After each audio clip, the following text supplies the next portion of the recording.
Hare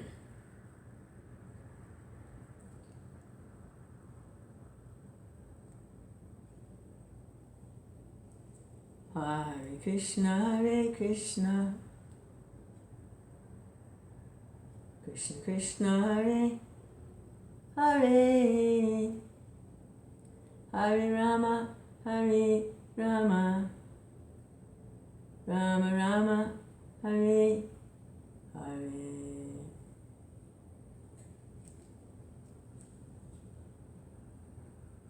Read a little something from Bhagavad Gita by His Divine Grace, A.C. Bhaktivedanta Swami Prabhupada.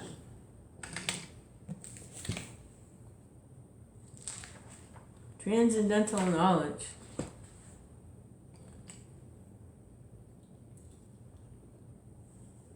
So, Krishna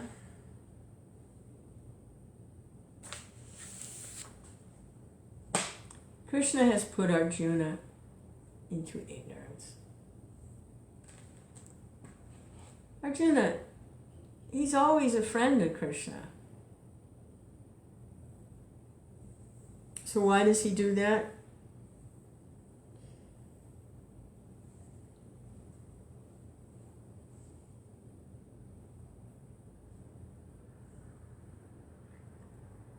Well, one of the reasons is so that we can hear the conversation that takes place that brings Arjuna out of ignorance. It's one of the reasons. When Krishna does something, there's a lot going on at once with Krishna. But that's one of the reasons.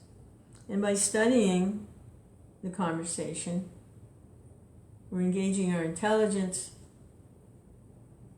in buddhi yoga or bhakti yoga, using our intelligence. Like bhakti yoga, you can use your hands and your feet to do things for Krishna in bhakti yoga.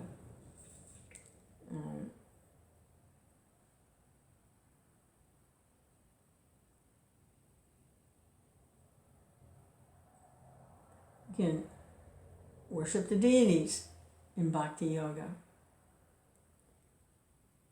Actually, Krishna says, whatever you do, do it for me, and it's bhakti yoga.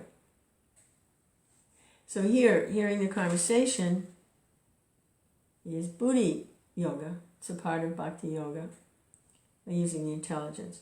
So, you're seated on the chariot. Arjuna is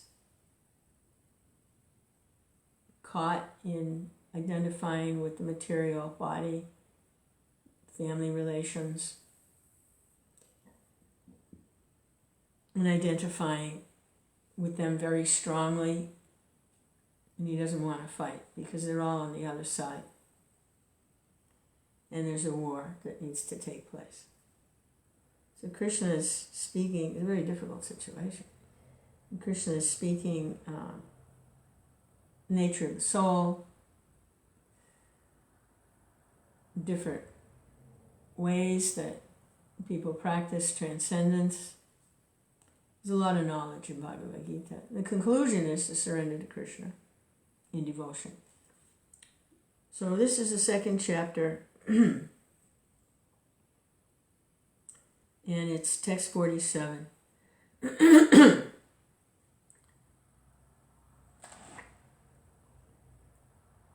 Karmaṇy evādhikāras te ma phaleṣu kadācana ma karma-phala-hetur bhūr ma te saṅgo karmaṇi.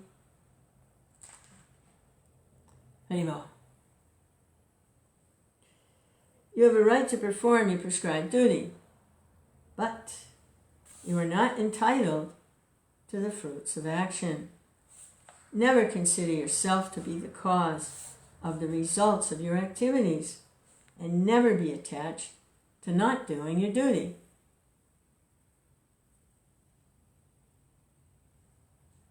Prabhupada's purport. There are three considerations here: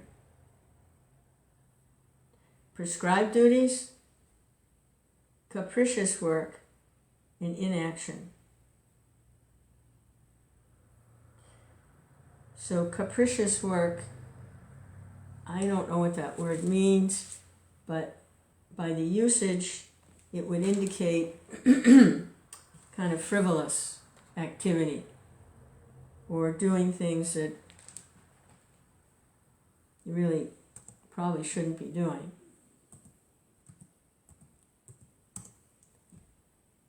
But I like to look things up, so let's see. Capricious.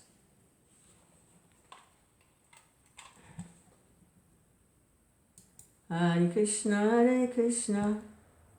Capricious.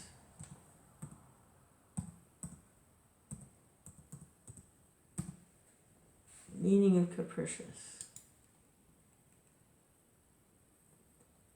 Sudden and unaccountable changes in behavior. All right, let's try capricious work. Yeah, impulsive, not prescribed. That fits. What is capricious work? Sudden, odd, capricious boss. Never knew how he'd react.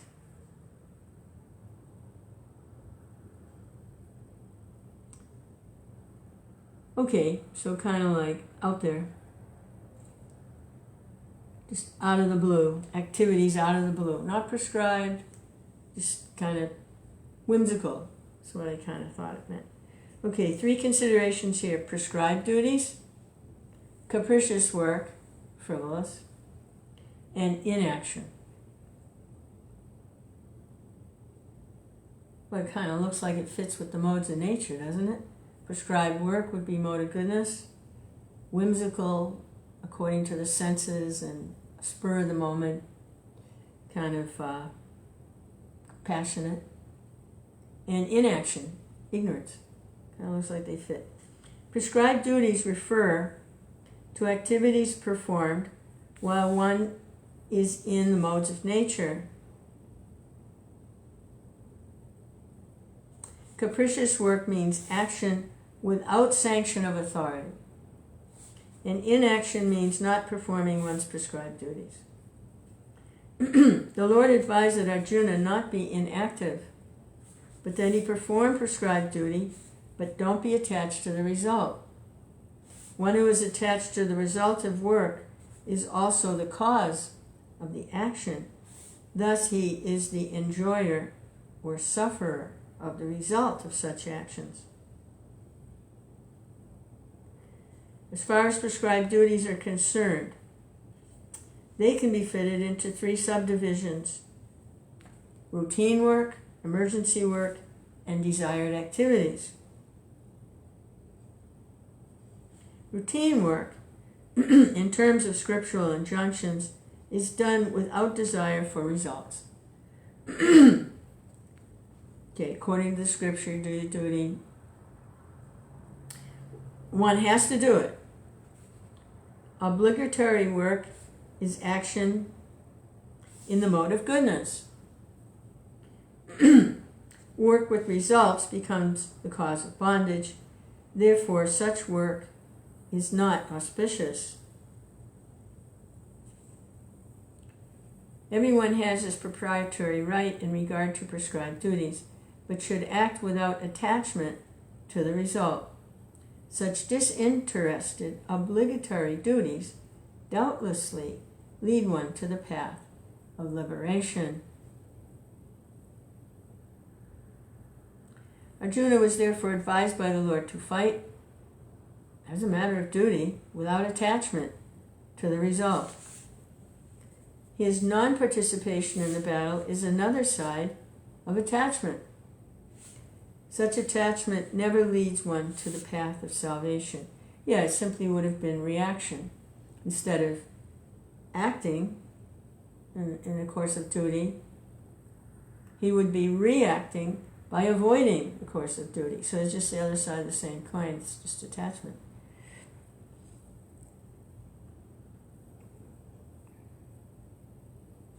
His non-participation in the battle is another side of attachment.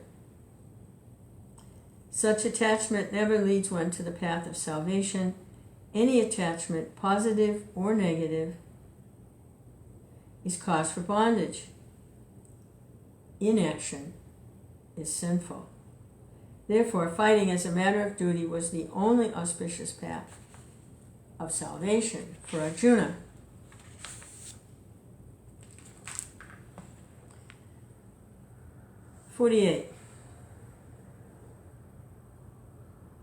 Yogasta kuru karmaṇi saṅgam chakva dhananjaya sidya sidyo samo bhutva samatvam yoga yuchyate.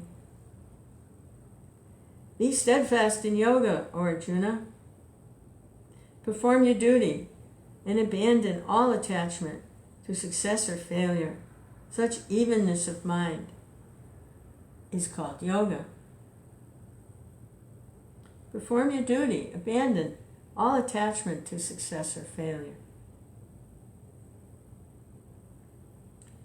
Such evenness of mind is called yoga. Prabhupada's purport.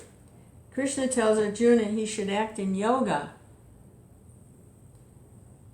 I was like, maybe I should look it up. But here's the next sentence. Prabhupada says, and what is that yoga? Yoga means to concentrate the mind upon the Supreme by controlling the ever-disturbing senses. So that's what yoga means.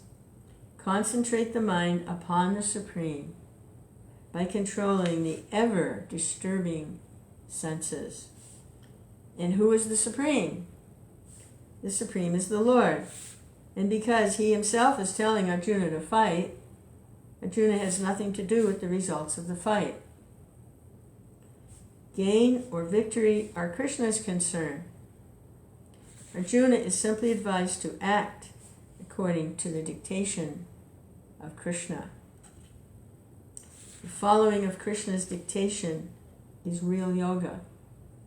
And this is practiced in the process called Krishna consciousness. By Krishna consciousness only can one give up the sense of proprietorship. One has to become the servant of Krishna, or servant of the servant of Krishna.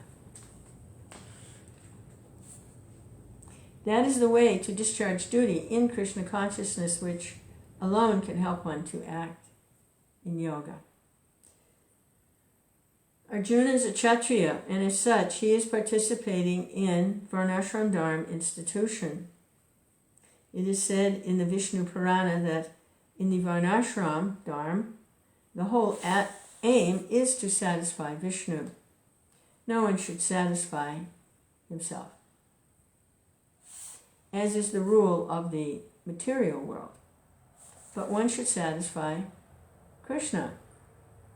So unless one satisfies Krishna, one cannot correctly observe the principles of Varnashram Dharma. Indirectly, Arjuna was advised to act as Krishna told him.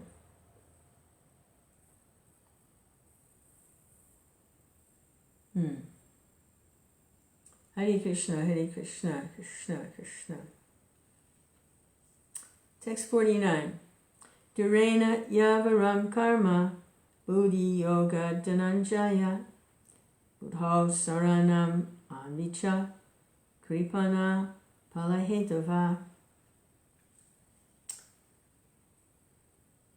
O Dhananjaya, rid yourself of all fruitive activities by devotional service, and surrender fully to that consciousness. Those who want to enjoy the fruits of their work are misers.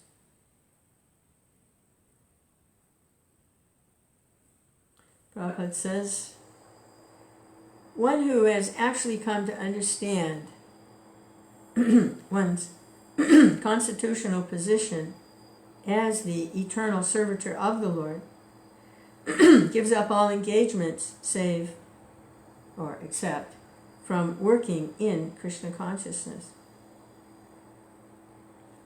As already explained, Buddhi Yoga means transcendental loving service to the Lord.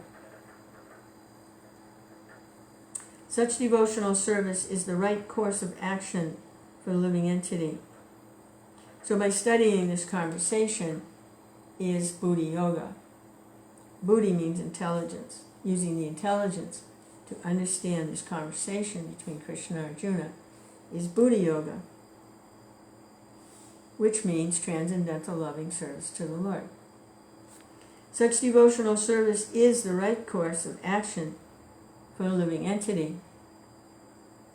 Only misers desire to enjoy the fruit of their own work, just to be further entangled in material bondage. Except for work in Krishna consciousness, all activities are abominable because they continually bind the worker to the cycle of birth and death.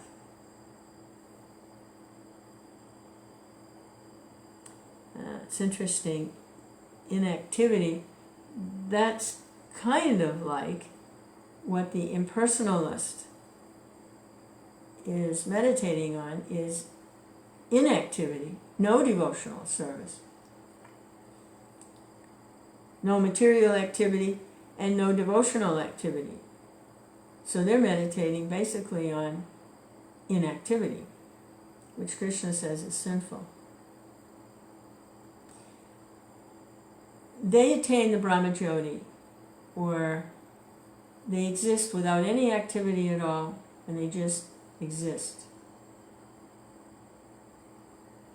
But that's the same place the demons are sent to. The demons achieve that when they're killed by Krishna. So they're all hanging out in the Brahmajyoti. It's a liberated state, but a devotee of the Lord considers it suicide.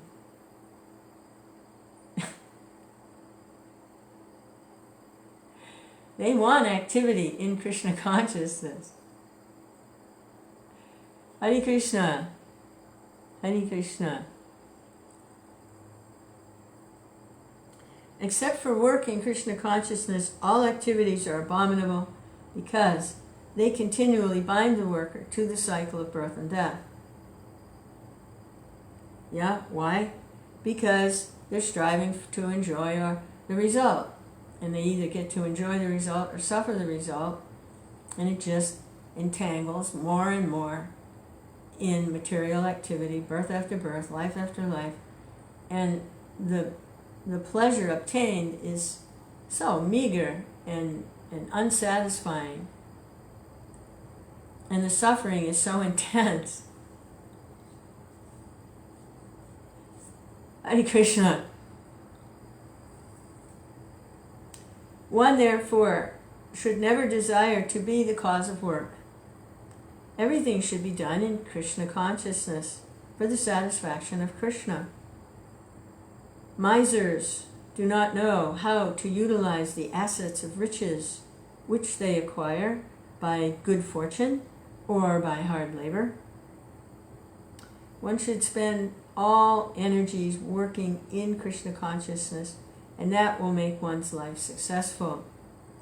Like the misers, unfortunate persons do not employ their human energy in the service of the Lord. Hare Krishna, Hare Krishna, Krishna Krishna, Hare Hare, Hare Rama, Rama Rama, Hare Hare. Hearing, chanting, remembering, offering prayers, this is all devotional service. Now, because Lord Chaitanya's movement is a preaching movement, so those that we have to accept what's favorable for Krishna consciousness. In the 8th canto of the Bhagavatam, the pastimes of Gajendra, who was a great king in a previous life, but he didn't attain the heavenly planets. He messed up, I don't know exactly how. And he ended up taking birth as an elephant. We see that with King Riga also. He's a great pious king, but he made one little goof, and he ended up a lizard in a well. So, at least for one lifetime. Anyway, that happened to Gajendra, and he ended up taking birth as an elephant, the king of the elephants. Wasn't just an ordinary, he was the king of the elephants. And he was bathing in the river with he had a lot of she-elephants with him, and he was attacked by a crocodile. Now the crocodile wasn't an ordinary crocodile either. He was a demigod who, I don't know the story how he got there, but he had fallen down and had to take birth as a crocodile. So they both were extraordinary personalities in degraded situations for one reason or other. So the crocodile, like crocodiles do, attacked the elephant, bit him in the leg. Now on the land, Prabhupada explains, the elephant is very strong on the land, and it wouldn't be a problem. He could just stomp the crocodile and that'd be it. But he was in the water. And in the water, the crocodile is stronger. So they were in deadlock. It says for, I think it was 1,000 years. Or was it 100 years? Anyway, it was a really long time this battle was going on between the crocodile and the elephant. And gradually Gajendra was becoming weakened. And he was going to lose the battle. The crocodile was going to kill him. And at that point, he remembered Krishna from his past life. He was a pious king, and he had some transcendental progress. He remembered Krishna. Now elephants, they make that sound that kind of sounds like the Lord's name anyway. Hari! You know? So he made that sound, he called out to Lord Hari.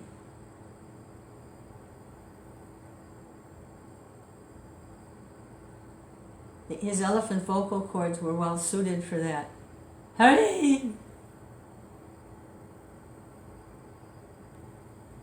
The Lord appeared, used his disc to liberate the crocodile, cut his head off, and from the body of the crocodile came a demigod. He had been liberated. Krishna personally liberated him, and he was able to return to the heavenly planets. And in Krishna consciousness this time. Wasn't about to misbehave as a demigod and have to get a reaction. He was liberated and also darshan of the Lord, so he went back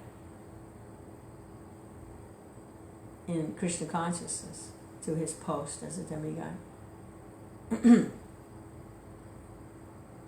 So in the purport, Prabhupada explains, in the water, the crocodile is stronger, and on the land, the elephant is stronger. So the devotee is like that. They have to accept a situation in life where they're the strongest for dealing with Maya. So for some, it will be family life. For most, it will be family life. They'll feel satisfied, their senses won't be so disturbed, and they'll be surrounded by family members, and they'll take on the duties and responsibilities. It's not a free ride. There's so much to do when you have family members. And they'll have a home, and they'll have a way to have to support their families. But that will be favorable for them. And it's a preaching movement, and they can take part in the preaching activities, giving some of their income, raising their children in Krishna consciousness. What a great contribution that is. So they should spend all their energies working in Krishna consciousness, and their life will become successful. And others, they'll be stronger in a renounced position. So someone is stronger in the water, someone's stronger on the land. So others will feel stronger for dealing with Maya by not having all of that to deal with. They'll be able to think of Krishna more. So they're both renounced positions. The devotee that has family and job and everything and is using everything in Krishna consciousness, is practicing, engaging and working, helping the preaching movement, that's a renounced position with some allowance for indulgence. It goes along with it. And those that are on the other way of organizing their life, where they don't have all of that, and they keep everything to a minimum, they're also renounced. And they also take part in the preaching. Wherever they go, wherever they meet, they tell them about Krishna, they're chanting Hare Krishna, they can engage in different kinds of services.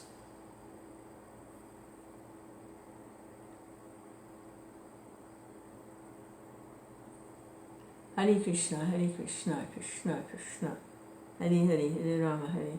Just some thoughts on that. Chaitanya. Personally, I find the more renounced path more suitable for me. And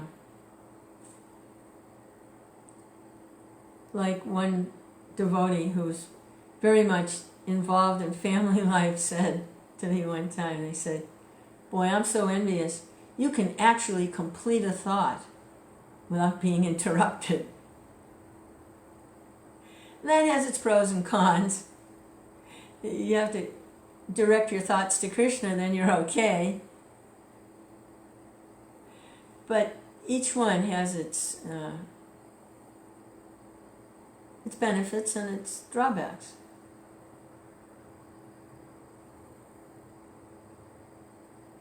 So whatever works for the devotee, more renounced or more involved, Hare Krishna.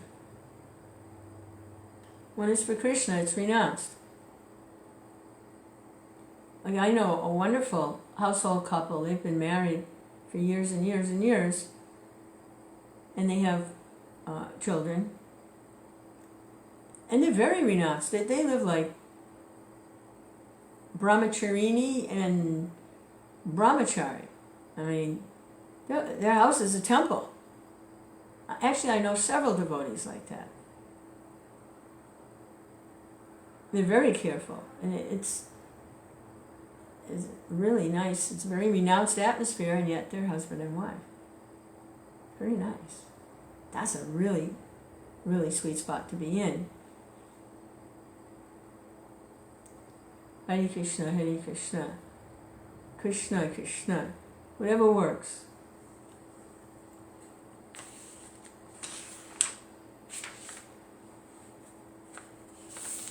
Hare Krishna, Hare Krishna.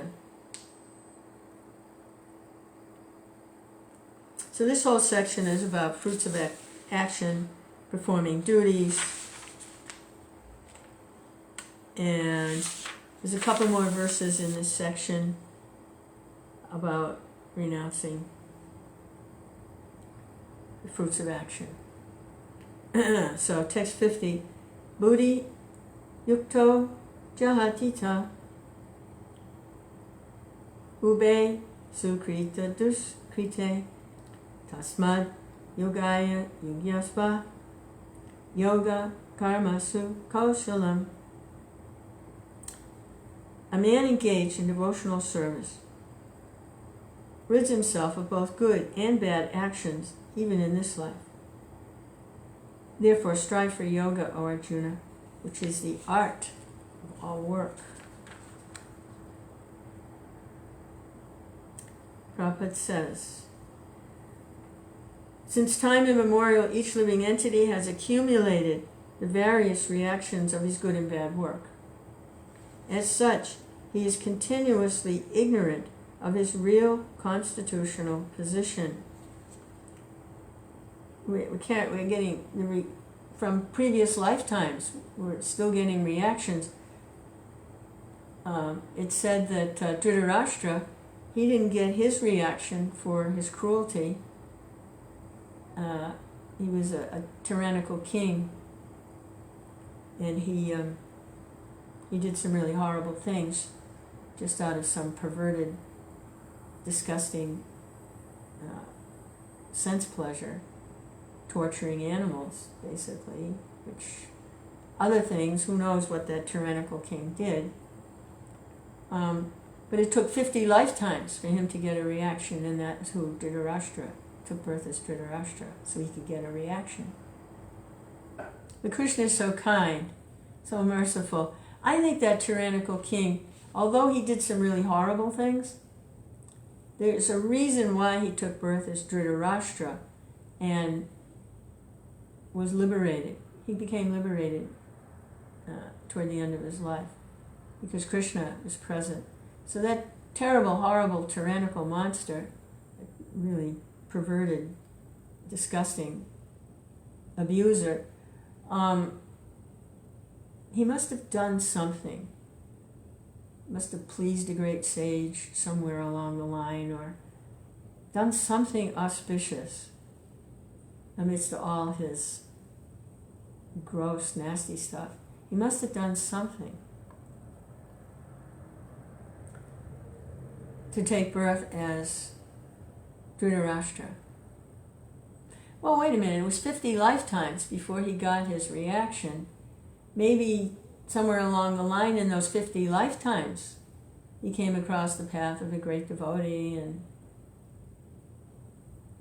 who knows? But he got his reaction as Dhritarashtra, his 100 sons killed, born blind, but he also got Krishna. So Prabhupada says, since time immemorial, each living entity has accumulated various reactions to his good and bad work. As such, boy, we got a lot of baggage. As such, he is continuously ignorant of his real constitutional position, because we're so involved in dealing with the actions and reactions. Who has time for Krishna? One's ignorance can be removed by the instruction of Bhagavad Gita, which teaches one to surrender unto Lord Krishna in all respects and become liberated from the chained victimization of action and reaction, birth after birth. Yeah, the material world is described as a prison house. So here are the shackles. The chained victimization of action and reaction. Thinking myself the doer and entitled to the results. And there you go. Link after link in the chain. Arjuna is therefore advised to act in Krishna consciousness, the purifying process of resultant action.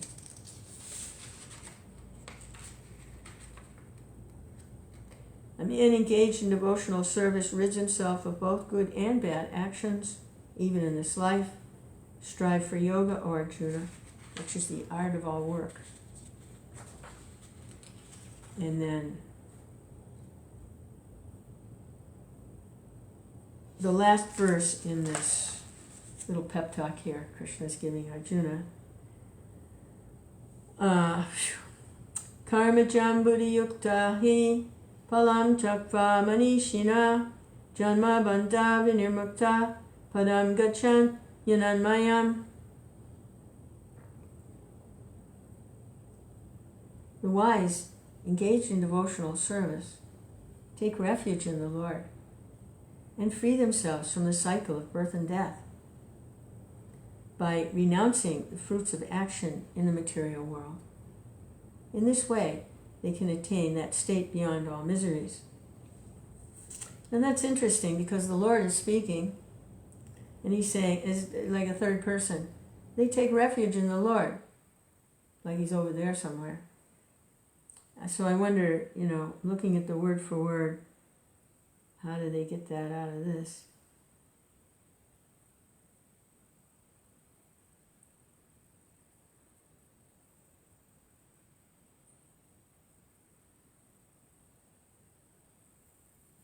Doesn't say it in the word for word. So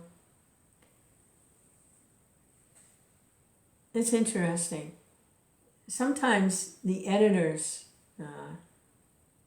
the original editors, in the 70s, 60s and 70s, they were given a lot of freedom to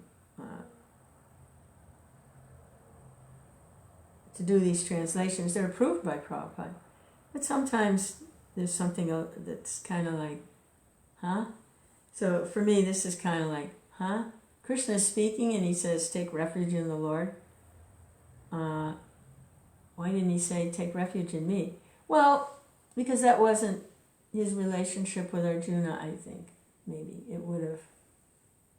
They were friends. They were friendly.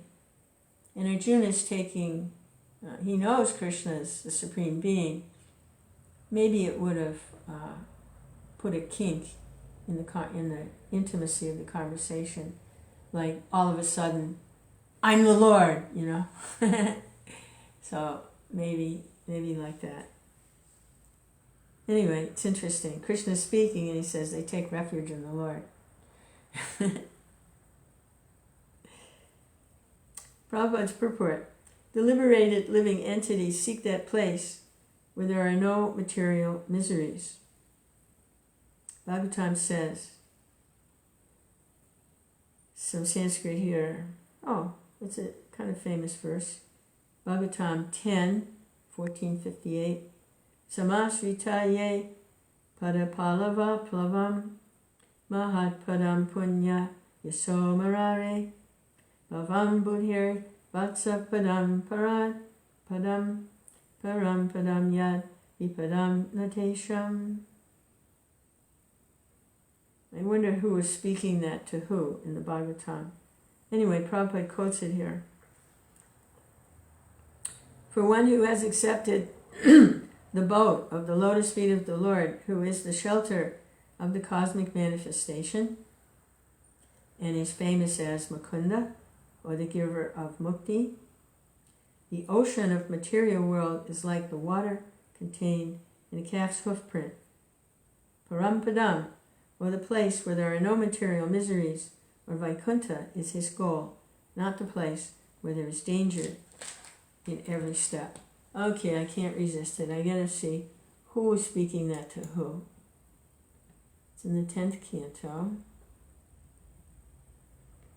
Hare Krishna, Krishna Krishna, Hare Hare, Hare Rama, Rama Rama, Hare Hare.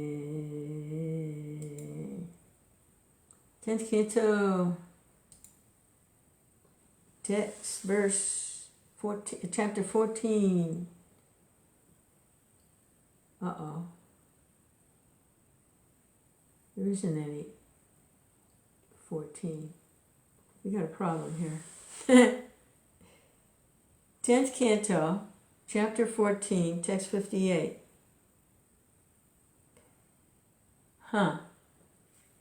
It must be in...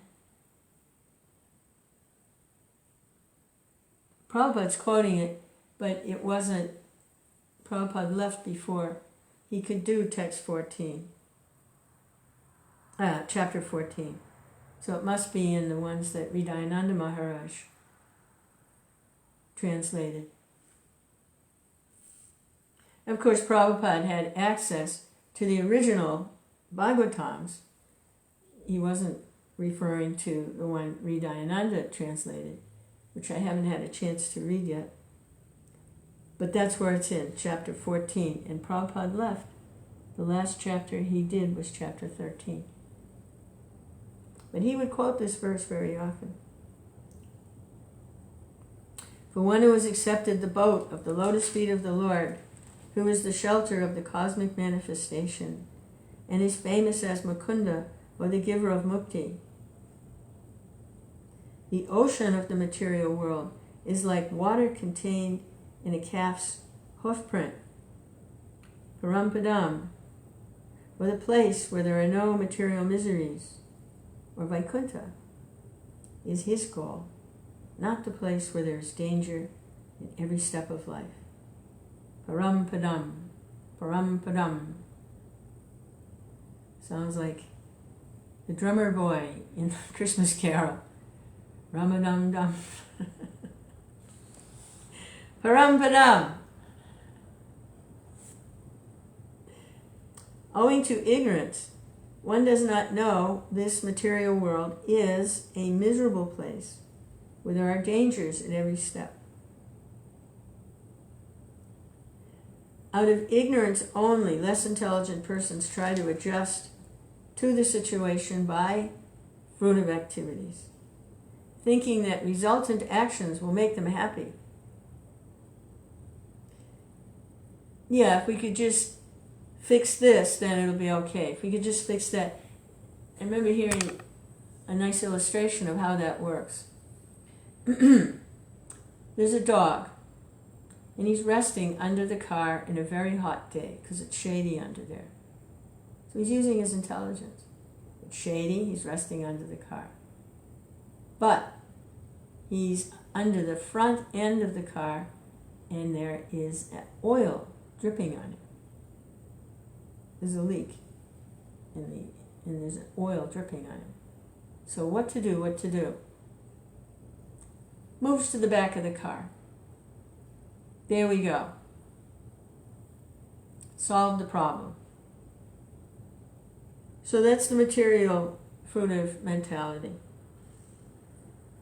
Less intelligent persons try to adjust the situation, move to the back of the car, thinking that resultant actions will make them happy.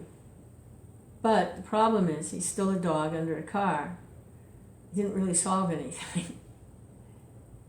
They do not know that no kind of material body anywhere within the universe can give life without miseries, even demigods. The miseries of life, birth, death, old age, and disease, are present everywhere within the material world. But one who understands his real constitutional position as the eternal servitor of the Lord, and thus knows the position of the personality of Godhead, engages himself in the transcendental loving service of the Lord. Birth, death, old age, and disease everywhere. Now, on the heavenly planets, they don't experience old age and disease necessarily, but there's birth and death. So there's a beginning and an end to their enjoyment. And when it's over, they have to come down to the other planets, where it's not that great. And there is birth, death, old age, and disease. But on the heavenly planets, it's birth and death. So I've heard. Consequently, he becomes, so one who understands his real constitutional position as eternal servitor of the Lord and knows the position of the personality of Godhead, engages himself in transcendental loving service of the Lord. Consequently, he becomes qualified to enter into the Vaikuntha planets, where there is neither material, miserable life, nor the influence of time and death. To know one's constitutional position means to know also the sublime position of the Lord. One who wrongly thinks that the living entity's position and the Lord's position are on the same level is to be understood to be in darkness, and therefore unable to engage himself in devotional service of the Lord. He becomes a Lord himself, and thus paves the way for the repetition of birth and death. But one who understands his position is to serve, transfers himself to the service of the Lord, at once becomes eligible for Vaikuntha. Service for the cause of the Lord is called karma yoga, buddhi yoga, or in plain words, devotional service to the Lord. And that's done under the guidance of a bona fide spiritual master. Devotional service is not a mundane activity. Hearing and chanting is service to the Lord. It is a way to please the Lord.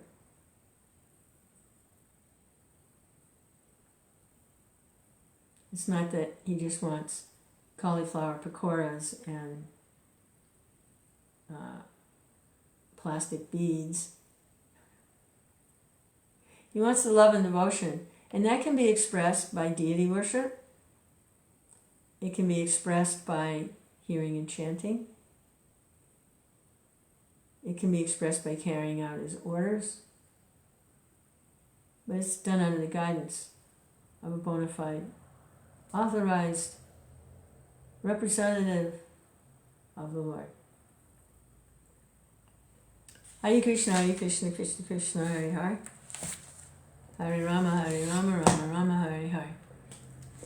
Hare Krishna, Krishna Krishna, Hare Hare. Hare Rama, Rama Rama, Hare Hare. Woohoo! Krishna.